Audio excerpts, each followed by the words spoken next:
I made a game.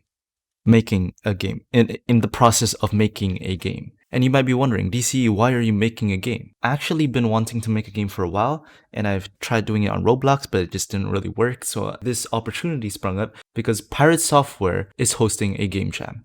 And the engine that I decided to go for is Godot engine. Now, if you know me, I have basically zero prior game making experience. I've made a couple of Roblox games that basically have no scripting, and I have high school knowledge on computer science, specifically IBDP computer science HL, but that helps with the problem solving skills, I think, and a little bit of the creative thinking, but game wise, a lot of that is just not there. Now, before we go into the Godot engine and look at our first game, you have to understand what game jams are. Well, game jams are competitions where a bunch of developers come together and try to create a game that revolves around a certain theme. Now, there isn't a really concrete description of the theme, but there is a general theme for developers to follow through with.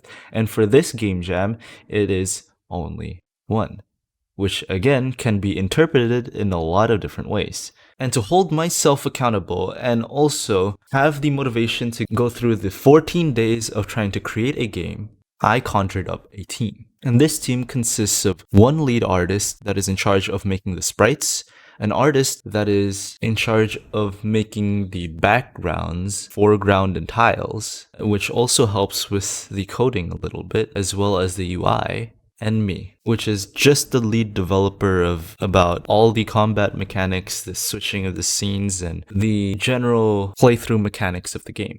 Now, how did I prepare for this game jam? As someone with zero game dev experience? Well, I did it like any other Gen Z developer would. Search it up on YouTube.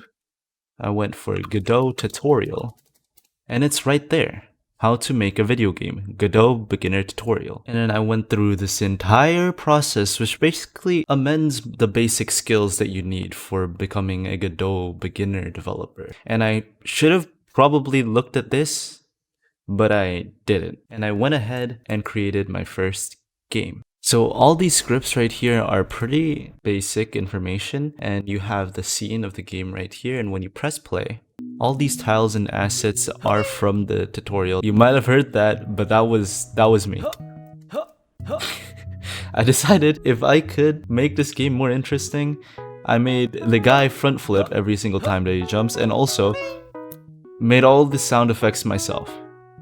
So Godot has no built-in multi-developing option, so you can't have multiple people work on the same project inherently in Godot, which is why I decided to try understand GitHub. I'm not gonna explain GitHub to you too in depth because I also kind of don't understand, but what I understand from what GitHub is that it is a repository that stores data online in which the game that I'm going to be making can be placed in, which therefore someone on another computer can access and change certain scripts or add in certain assets, which then can be pulled into my computer. So therefore their changes can appear in my computer as well once their actions are pushed into the repository. I don't know how else to explain it but that. And it was particularly helpful to actually continue ahead with making this project since we have multiple people working on the same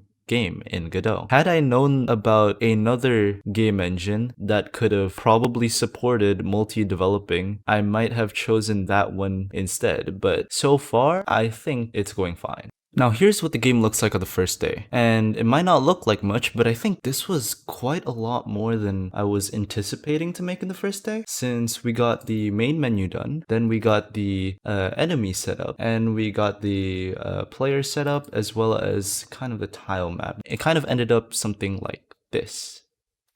Now you can go around, you can punch, you can dash, like it's pretty good stuff, but like it's still pretty scuffed. A lot of the things that you would think a game would have for aesthetics is just not there. But you know, we got the player health just showing in the bottom here, as well as the boss health here. But all of this is printed. None of it is like converted into any UI or anything to have a visual understanding of what is actually happening in the game. What you might be wondering is like, Okay, DC, what is the point of the game? What is the general idea of the game? I was going to show you this whiteboard right here, but I realized that it's kind of blurred and I couldn't access the whiteboard anymore. So let me just go through a general understanding of the game. In the game, our protagonist is an office worker who fell asleep on the job and was woken up by a coworker saying that the boss is calling them. And remember, the theme is only one. And what we were trying to go for is that there is one destiny that the coworker is going toward. Now, when you fall asleep on a job and wake up hearing that the boss is calling for you, you would think that you'd just be fired, right? You'd be laid off or something bad would happen.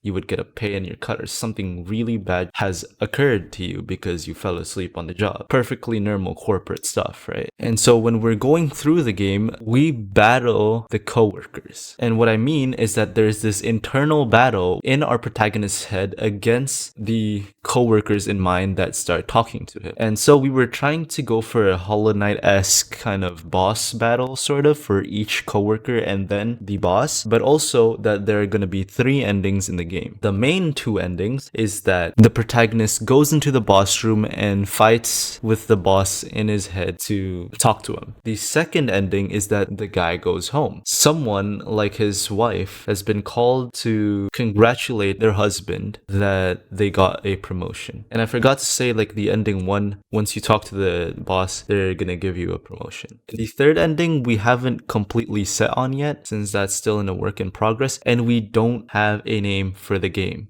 And how do you trigger these endings? We were thinking that there were going to be 2 coworkers in which if you defeat, that will add a battle point to your character at the moment. But if you die, that will add an avoid. So basically, if you die in your head, then you would kind of avoid the coworkers talking to you. And the same goes for the second coworker. And so if 2 battle points are acquired there, you have the ability to go into the boss room. Now, if you don't, then you don't go to the boss room.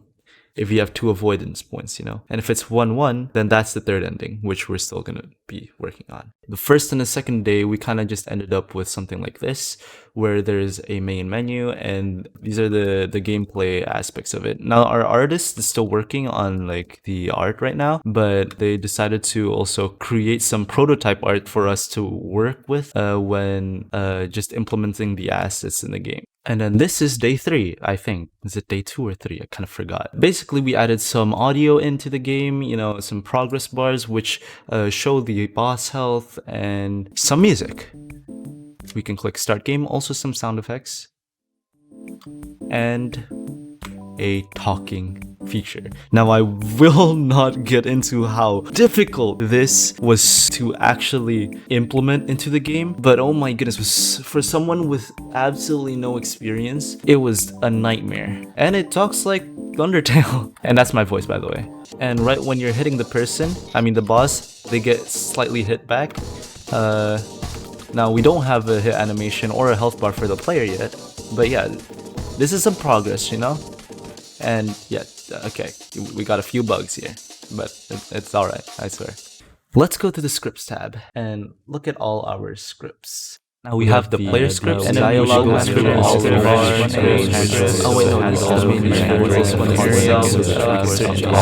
and on the next day, we decided to just adjust a little bit of the talk and the text box option, which now there's a little tweening, if you see it, where it scales up a little bit, which is pretty cool. But also this was an absolute pain to implement into the game because of the scale of the text box, and I'm just not going to go into that, but you know, it's for the user experience. Then we also have the player health bar in the bottom right there. Now we don't have any assets yet, but it is what it is. We also added, so when we get hit, it goes for a little slow motion hit to the back, and oh yeah, I forgot about that part. And we still have no options menu. Then in the latest version of the game, when we press start game, we finally have a few assets. And oh my goodness, this looks so promising. Even though we need a lot more assets, this is really promising that the game is actually coming together. And we also adjusted the text box a little bit. Not the position, but it is what it is. We also adjusted the font that the text box is using as well. So it's actually a lot better. It's so much better than I remember it to be. Now, I went through all of this and you might be wondering, how are you doing this?